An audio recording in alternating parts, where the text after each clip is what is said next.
Hello food lovers, welcome to cooking world. ఈ రోజు వీడియోలో హాఫ్ కేజీ చికెన్తో ఇంట్లో ఎప్పుడు చేసే చికెన్ ఫ్రైలా కాకుండా ఇలా కొత్తగా ఒకసారి ట్రై చేసి చూడండి. టేస్ట్ ఎదిరిపోతుంది. అలాగే ముక్క మెత్తగా ఉడికి అన్నంలో కలుపుకోవడానికి అసలు ఉల్లిపాయ వాడకుండా ఎక్కువ గ్రేవీ కూడా వస్తుంది. ఇది చేయడం పెద్ద కష్టమేమీ కాదు. నేను చెప్పే ప్రాసెస్లో కానీ చేస్తే బ్యాచిలర్స్ కూడా 5 నిమిషాల్లో ఈజీగా చేసేస్తారు. ముందు ఒక పెద్ద గిన్నెలోకి చికెన్ ముక్కలు తీసుకుని ఇందులో సాల్ట్ వాటర్ వేసి శుభ్రంగా క్లీన్ చేసుకోండి. తర్వాత ఇందులో 1 టేబుల్ స్పూన్ పసుపు, అలాగే ఒక 2 టేబుల్ స్పూన్ల అల్లం వెల్లుల్లి పేస్ట్ వేసి చికెన్ ముక్కలకి పట్టేంత వరకు చేత్తో బాగా కలుపుకోవాలి. సాల్ట్ వేసి చికెన్ ముక్కల్ని కడగడం వల్ల నీసు వాసన అయితే గమ్ముని పోతుంది అనమాట. ఇలా కలుపుకున్నాక దీనిపై మూతతో క్లోజ్ చేసి దాకాన్ని తీసుకుని స్టవ్ మీద పెట్టేసి దీంట్లోనే 1 టేబుల్ స్పూన్ సాల్ట్ వేయండి. ఇప్పుడు ఈ చికెన్ ముక్కలు ఉడికేంత వరకు మూతతో క్లోజ్ చేసి లో టు మీడియం ఫ్లేమ్ లో పెట్టి ఇలా ముక్కలన్నీ బాగా ఉడికి చికెన్ ముక్కలన్నిటిని ఒక గరిటెతో ప్లేట్ లోకి గానీ లేకపోతే ఒక చిన్న గిన్నెలోకి గానీ తీసేసుకోండి. ఈ చికెన్ ముక్కల్ని ఉడికించినప్పుడు మనం వాటర్ అయితే వేయనవసరం లేదు. అల్లం వెల్లుల్లి పేస్ట్ కలుపుతాం కాబట్టి అందులో ఉన్న వాటర్ అంతా దిగిపోయి ముక్కలన్నీ ఇలా ఉడుకుతాయి. తర్వాత సన్నగా పచ్చిమిరపకాయలు చీరేసుకుని ఒక ప్లేట్లోకి తీసుకోండి. ఇందులోకి కొత్తిమీర, కరివేపాకు, పచ్చిమిరపకాయలు ఉంటే టేస్ట్ చాలా బాగుంటుంది అనమాట ఫ్రై మనకి.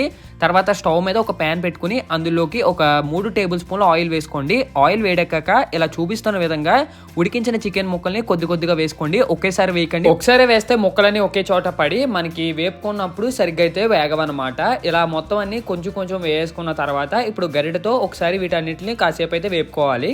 తర్వాత ఇందులో 1 టేబుల్ స్పూన్ అల్లం వెల్లుల్లి పేస్ట్ వేసుకోండి. ఉడికించినప్పుడు ఆల్రెడీ మనం 2 టేబుల్ స్పూన్లు వేసుకున్నాం కాబట్టి 1 టేబుల్ స్పూన్ వేసుకుంటే సరిపోతుంది. ఇప్పుడు తర్వాత ఇందులోకి 1 టేబుల్ స్పూన్ సాల్ట్ వేసుకోండి. సాల్ట్ కూడా అంతే, మనం అల్లం వెల్లుల్లి పేస్ట్ వేసుకున్నప్పుడు సాల్ట్ కూడా వేసుకున్నాం కదా ఉడికించినప్పుడు, అందుకని చెప్పేసి 1 టేబుల్ స్పూన్ వేసుకుంటున్నాము. తర్వాత ఇందులో 2 టేబుల్ స్పూన్ల కారం వేసుకోండి. వేసుకున్నాక ఇందులోకి 1 టేబుల్ స్పూన్ ధనియాల పొడి వేసుకోండి. ఎప్పుడైనా సరే నాన్ వెజ్ కర్రీస్ లో మనకి కారం అయితే ఎక్కువ పడుతుంది. తర్వాత ఇందులోకి కరివేపాకు రెబ్బలు వేసుకోవాలి. ఇప్పుడు గరిటెతో కింద నుండి పైకి ఈ ముక్కలన్నీ బాగా వేగేంత వరకు మొత్తం ఈ మసాలా ఇంకా కారం కలిసేంత వరకు గరిటెతో కలుపుకున్నాక ఇందులోకి సన్నగా చీరిన పచ్చిమిరపకాయలు అయితే వేసుకోండి. ఇలా పచ్చిమిరపకాయలు వేసుకోవడం వల్ల ఆ చిల్లీ ఫ్లేవర్ అయితే తెలుస్తుంది అనమాట మనకి చికెన్ ఫ్రై తిన్నప్పుడు. ఇప్పుడు ఈ పచ్చిమిరపకాయలు కూడా ఈ చికెన్ ముక్కలోకి కలిసేలాగా మనం అయితే కలుపుకోవాలి. ఇలా కలుపుకున్నప్పుడే అందులో ఉన్న గింజలు, ఈ మసాలా పొడి ఇదంతా మొత్తం కలిసి అప్పుడు మనకి స్పైసీగా టేస్ట్ అయితే బాగుంటుంది అనమాట. ఇలా బాగా కలుపుకున్నాక తర్వాత ఇందులోకి 1 టేబుల్ స్పూన్ మసాలా పొడి వేసుకోండి. మసాలా ఎక్కువ తినే వాళ్ళు ఇష్టపడితే మనం ఒక 2 టేబుల్ స్పూన్లు అయితే వేసుకోవచ్చు. ఇలా కంటిన్యూస్గా ఒక 5 మినిట్స్ కలుపుకున్నాక ఇందులోకి కొద్దిగా పుదీనా వేసుకోండి. పుదీనా అయితే ఆప్షనల్ అనమాట, మేమైతే ఫ్లేవర్ కోసం వేస్తున్నాము, కావాలంటే మనం స్కిప్ చేయొచ్చు. ఇలా మొత్తం కంటిన్యూస్గా లో టు మీడియం ఫ్లేమ్లో ఈ చికెన్ ముక్కల్ని బాగా వేగేంత వరకు మనమైతే గరిటెతో కలుపుకుని తర్వాత మూతతో క్లోజ్ చేసేయాలి. అప్పుడు ముక్కలు బాగా మగ్గుతాయి. తర్వాత మూత ఓపెన్ చేసి చూస్తే ఇలా మనకి ముక్కలు బాగా వేగి మనకి కలర్ కూడా బాగా తెలుస్తుంది అనమాట.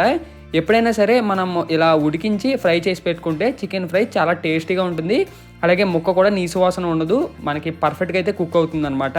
ఇలా మొత్తం బాగా వేపేసుకున్న తర్వాత మసాలా అంతా దగ్గరికి వచ్చేస్తుంది. ఇలా మసాలా దగ్గరికి వచ్చిన తర్వాత ఫైనల్గా ఇందులోకి కొద్దిగా కొత్తిమీర వేసుకోండి. కొత్తిమీర కూడా మంచి ఫ్లేవర్ని అయితే తీసుకొస్తుంది. ఇలా కొత్తిమీర కూడా మొత్తం చికెన్ ముక్కలకి బాగా పట్టేంత వరకు మనమైతే బాగా కలుపుకోవాలి. మనం ఇందులో ఏ విధమైన ఉల్లిపాయ వేయకుండా ఓన్లీ మనం ధనియాల పొడితో అయితే మనం గ్రేవీ తయారు చేసుకుంటున్నాం అనమాట. మనకి గ్రేవీ ఎక్కువ కావాలనుకోండి కొద్దిగా ధనియాల పొడి అలాగే కొద్దిగా అల్లం వెల్లుల్లి పేస్ట్ ఎక్కువ వేసుకోవాలి. ఇలా వేసుకున్న తర్వాత పక్కకు తీసుకుని మూత ఓపెన్ చేసి వస్తే అద్దిరిపోయే చికెన్ ఫ్రై అయితే రెడీ అయిపోద్ది అనమాట. మీరు చాలా చికెన్ ఫ్రైస్ తినుంటారు కానీ ఒక్కసారి ఇంట్లో ఇలా ట్రై చేసి చూడండి, చాలా బాగుంటుంది. చిన్నపిల్లలు కూడా తెగ నచ్చేస్తుంది. మొత్తం గిన్నె అంతా ఖాళీ చేస్తారు, అంత బాగుంటుంది. చూడండి చికెన్ ముక్క ఎంత బాగా ఉడికిందో, లోపల నుంచి సాఫ్ట్గా భలే ఉంటుంది. That's it for today guys. Video నచ్చితే లైక్ చేసి షేర్ చేసి సబ్స్క్రైబ్ చేయండి. నెక్స్ట్ వీడియోలో మళ్ళీ కలుద్దాం. బాయ్.